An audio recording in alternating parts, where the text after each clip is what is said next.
Un ancien banquier qui voudrait devenir président.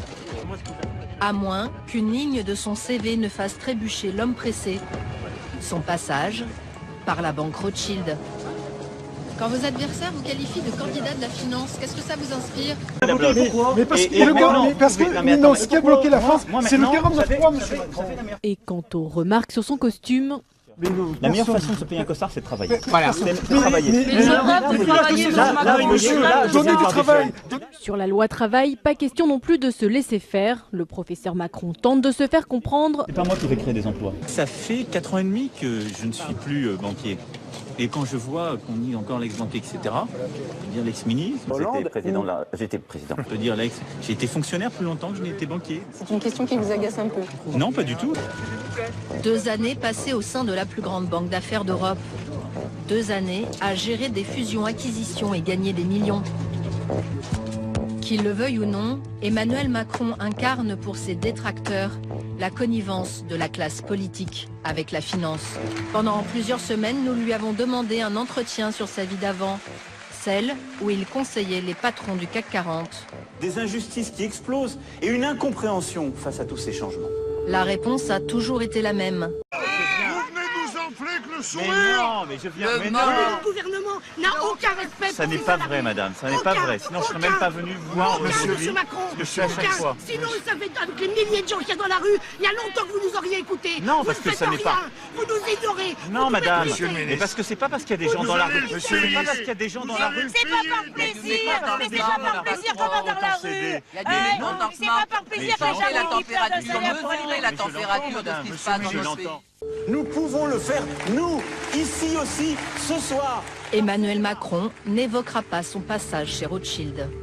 Quelle est donc cette banque faiseuse de rois sur laquelle l'ex-ministre reste si discret? Dans l'Eurostar qui le conduit à Londres, le grand patron David de Rothschild se souvient de son ancien employé. Talentueux. Très talentueux, très talentueux et très intelligent. Et donc il est normal qu'aujourd'hui, on parle d'Emmanuel Macron dans les journaux et pas de David de Rothschild. Mais c'est pas anodin ce que vous dites. Depuis 35 ans à la tête de la banque, David de Rothschild a toujours laissé les autres occuper le devant de la scène. Donc c'est vrai que je suis très proche d'Emmanuel, c'est un garçon très brillant. J'ai eu le privilège dans ma vie d'être en situation de mettre le pied à l'étrier à pas mal de jeunes. Au pré avec sa mère, le poulain de 3 jours tangue sur ses pattes. Je crois qu'Emmanuel Macron a tout à fait le talent pour être un présidentiable un jour. Alors de Montebourg à Macron, ça fait un virage à 180 degrés, présidentiable un jour. Mais c'est pas anodin ce que vous dites. La RFID que vous avez parfaitement décrite comme étant une façon de reconnaître à distance un objet ou de l'identifier sans avoir lui demandé de sortir sa carte d'identité. Pour un objet, c'est rare qu'il ait une carte d'identité sur lui. Non, vous savez, qu'est-ce qu'on peut dire d'autre? C'est évident que l'essentiel des utilisations de cette technologie, au départ, porte sur la traçabilité. Tout ce que vous avez décrit, c'est la traçabilité soit des objets, soit des personnes. Mais non, mais je viens... Mais non. Le gouvernement n'a aucun respect Ça pour n'est les pas salariés. vrai, madame, ça n'est pas vrai. Sinon, je serais même pas venu vous... La seringue pénètre sous la peau du cou. Injection rapide et indolore. Le vétérinaire vérifie son lecteur portable. Le numéro d'identification s'inscrit à l'écran. La puce est opérationnelle. Monsieur Macron, ce que je fais à chaque fois. sinon, vous savez, avec les milliers de gens qu'il y a dans la rue, il y a longtemps que vous nous auriez écoutés. Non, parce que... La puce est opérationnelle. Le lecteur transmet directement les données à l'ordinateur.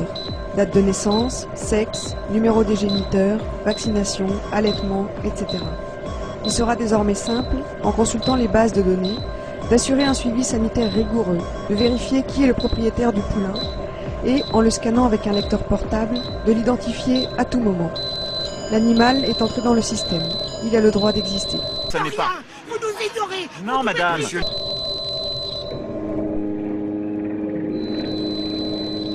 Mais parce que c'est pas parce qu'il y a des gens dans la rue. C'est pas parce qu'il y a des gens dans la rue. C'est pas par plaisir, mais c'est pas par plaisir qu'on va dans la rue. Il y a des non C'est pas par plaisir que changer la j'arrive température, mesurer la température de ce qui se passe dans nos pays. Donc tout ce qui va être de plus en plus nécessaire à suivre à distance, savoir ce qu'il devient, permettre de connaître l'évolution des produits, les localiser.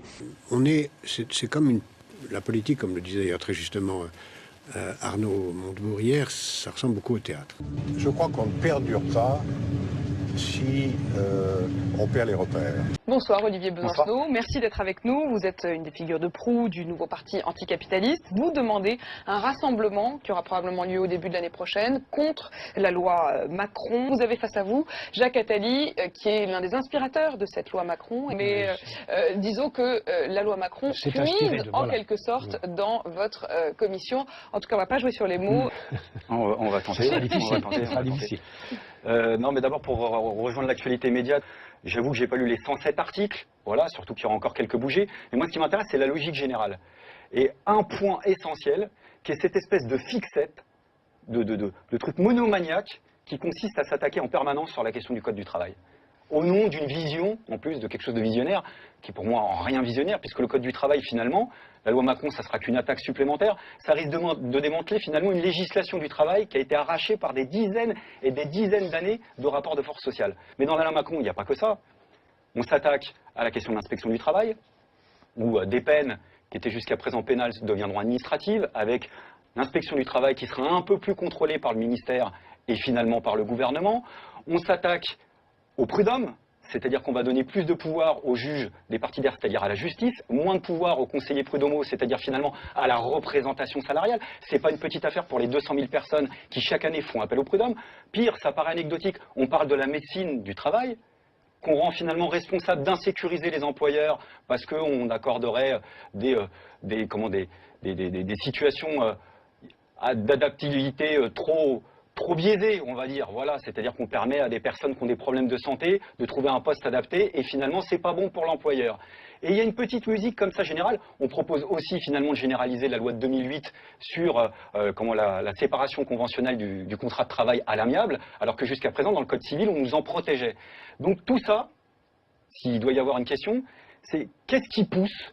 Et puis, si on s'était beaucoup affiché, je ne suis pas sûr que Complément d'enquête aurait eu envie de faire quelque chose sur nous. En tout cas, nous, tout ce mystère, ça nous a donné envie. Finalement, cette politique, mais elle n'est pas attendez, je vous ai écouté, cette politique ne marche pas. Cette politique ne marche pas. Et surtout, partir d'un constat, pardon de le dire, ouais, moi je suis pour une construction européenne, mais pas celle-là, je suis pour sortir des traités existants. Je suis pour sortir du fondamental de la construction européenne actuelle, qui est une Europe qui a été faite finalement que pour les banques. D'abord, il y a un nom. 10 lettres qui à elles seules sonnent comme un symbole. Celui de l'argent, de la finance et du capitalisme. Rothschild, un patronyme légendaire dont même Hollywood a fait un film. De tout temps, les barons ont cultivé une certaine proximité avec le monde politique. De Georges Pompidou, directeur de la banque, puis chef de l'État, à Emmanuel Macron, jeune associé gérant, les Rothschild se sont imposés comme une institution de la Ve République. On observe avec un grand sourire qu'il a certains de ses anciens collaborateurs qui sont l'un chez François Hollande et l'autre chez Nicolas Sarkozy. Là, je trouve que le mélange des genres devient... Dangereux? Oui, dangereux. Dangereux pour la République. Est-ce que c'est Rothschild qui cultive une certaine proximité avec le pouvoir ou les gens du pouvoir qui cultivent une certaine proximité avec Rothschild? Vous voyez, est-ce que j'ai dit des trucs que j'aurais pas dû dire?